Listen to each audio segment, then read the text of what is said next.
Hi, I'm Ryan James, founder of Philippine VA Pros. I'm going to answer a question that I hear a lot, and that's confusion from business owners of why their VAs just don't work out. And what does it take to have a successful VA relationship?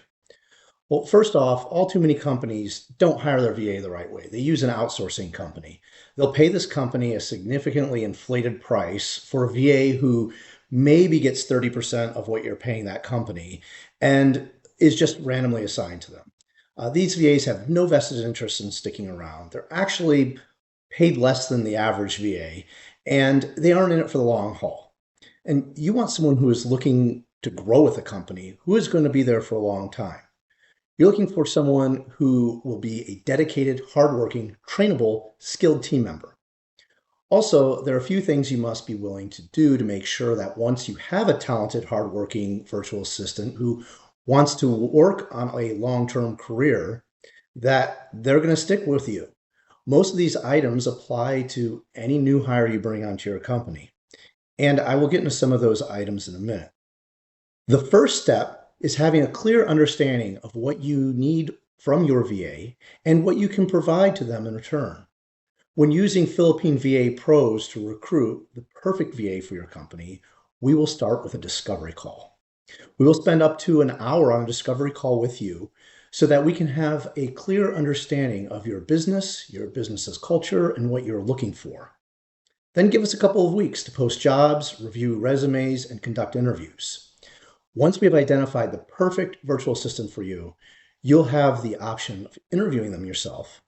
What comes next will make all the difference on whether you have a long-term dedicated employee or not.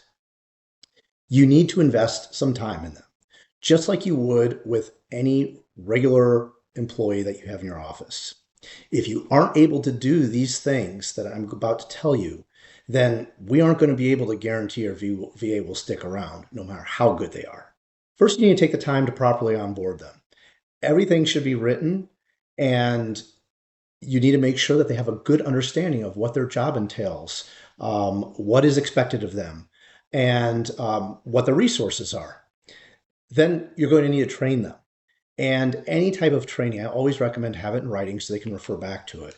And I strongly recommend training on each individual responsibility they have separately. I do this with my own employees, and I find that it's a lot more effective because even if it takes an hour or two for the master, or some items may take a couple of days or however long it takes, they're just focusing on that one item and they will become proficient on it much more quickly. And it's easier for you to deliver training in smaller intervals as needed.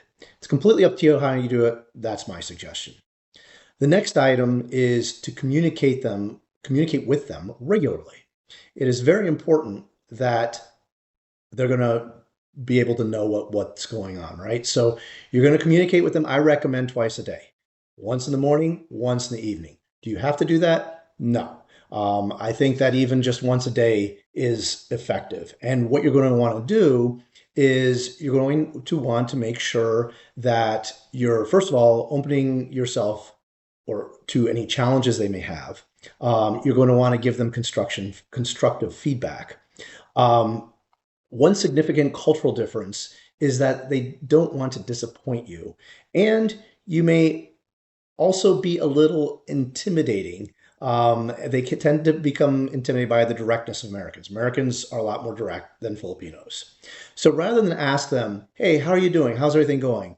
Ask them what they're getting stuck on. Be specific. Make it assumptive that you know they're going to have challenges. Tell them that each day you're going to start the meeting with what they are having the biggest challenges with.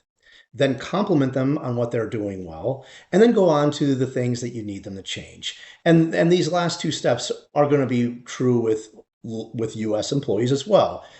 Anytime you're doing some coaching with them, it's always important to start by going over what they're doing well, so that's not demoralizing, and then going into what items they need to change.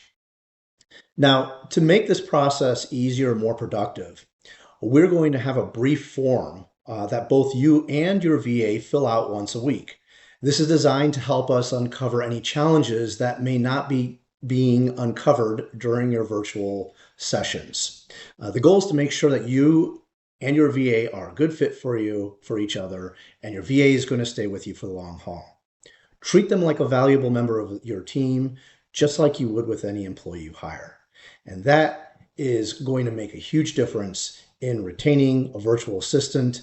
And the reason why I'm pointing this out is because people don't realize your virtual assistant is just like any other person who's working for you in house. So make sure to treat them that way, and you'll have a lot of success.